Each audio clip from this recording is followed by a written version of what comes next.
Mga idol, napakasama itong nakita ng ating kaibigan ngayon. Mayroon po daw lugar na makasagupa ng pinakamalaking landslide po. Ang masama lang dito, medyo masilan lang mga idol dahil mayroon silang nakikita na matatabunan. Kaya wag po kayong matakot mga idol kung mababanggit po natin yung mga lugar. Ang sa amin lang, makuhaan ito ng aral na hindi po tayo pwedeng magkampante.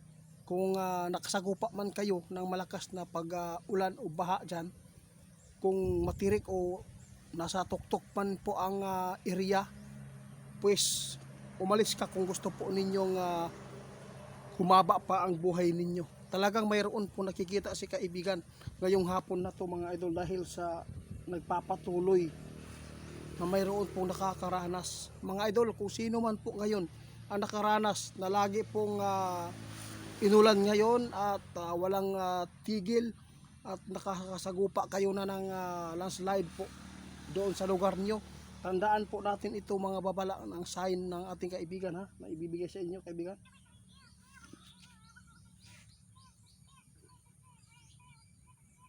Patay na mga idol, ito po ang sinabi ng ating kaibigan. Kaibigan,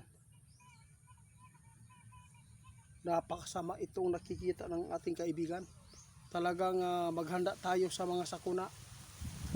Mayroon pong mining nakita si kaibigan na kung sino man po ang makapanood, kung nagtatrabaho ka man sa mga mining area na nakasagupa ng malakas na pag-ulan, huwag ka muna pumasok sa loob mga idol dahil may sign po na nakita si kaibigan na magkakaroon ng landslide mga idol. Tandaan natin ang buhay natin ay hindi po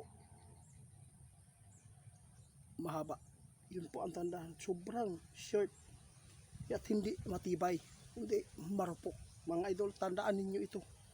Kasi mga sign po nang nakikita ng ating kaibigan, mayroon daw malaking landslide at mayroon pang buhay ang nasawi dahil sa landslide. Kung hindi kayo umalis sa mga lugar na kung saan ang bahay natin nasa baba, may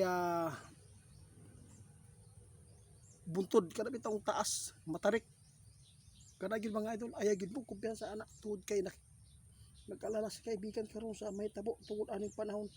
Dahil sa panahon natin ngayon na kakaiba na, nagpapatuloy po ang pag-ulan po ngayon kahit sa ang lugar po dito sa Pilipinas.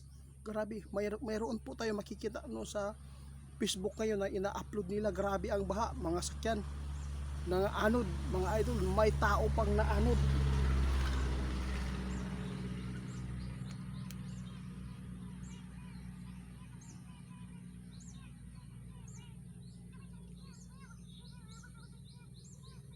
Oh, grabe mga idol, tandaan ninyo, grabe itiit ang nakikita ko. Maraming mga lugar ang makasagupa ng malagim na mga karanasan dahil sa patuloy na sakuna.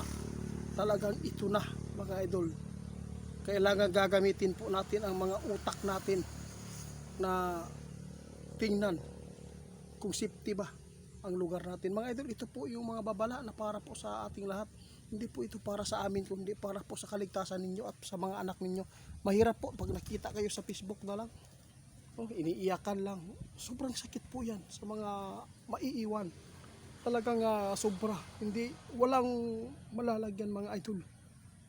Kaya kung mahal mo man ang inyong mga kamag-anak o apo o anak, umalis kayo po sa mga lugar na nababanggit po ng ating kaibigan, tulad po ng mga mining area. Kung mayroon man dyan malapit sa dagat, malapit sa building, dahil ngayon mayroon pong pagputok ang bulkan, nababahala si kaibigan, magti-trigger na naman uli ang kalupaan. Ito naman po ay sign na po na ito ng lindol.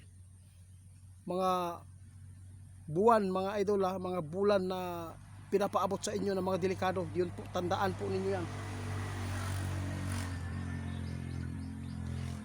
Takot na takot si kaibigan mga idol, ayaw po ng ating kaibigan na mangyayari ang landslide.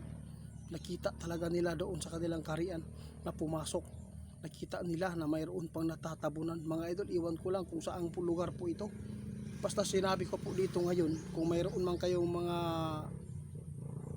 bahay dyan na malapit sa mga mining o landslide area, basta kayo na bahala mga idol, humusga. Dahil si kaibigan na po talaga ang mamakaawa sa atin para lang mailayo tayo sa kapahamakan. Sobrang nakakaawa talaga. Tama.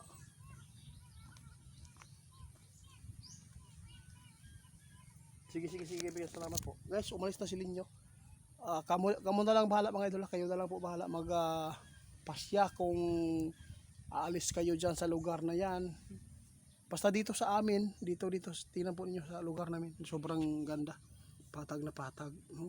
Kung may mga fault line man kayo dyan mga idol, kung malayo kayo sa dagat, huwag lang kayo magpanik. Basta malayo lang kayo sa dagat, hindi po yan totally na nakakabahala. Dahil sa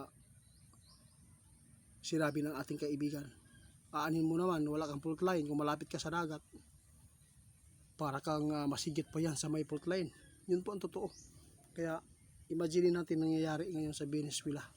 Grabe po ang nangamatay. Isa po ang building na makapagbigay po ng kapahamakan sa tao.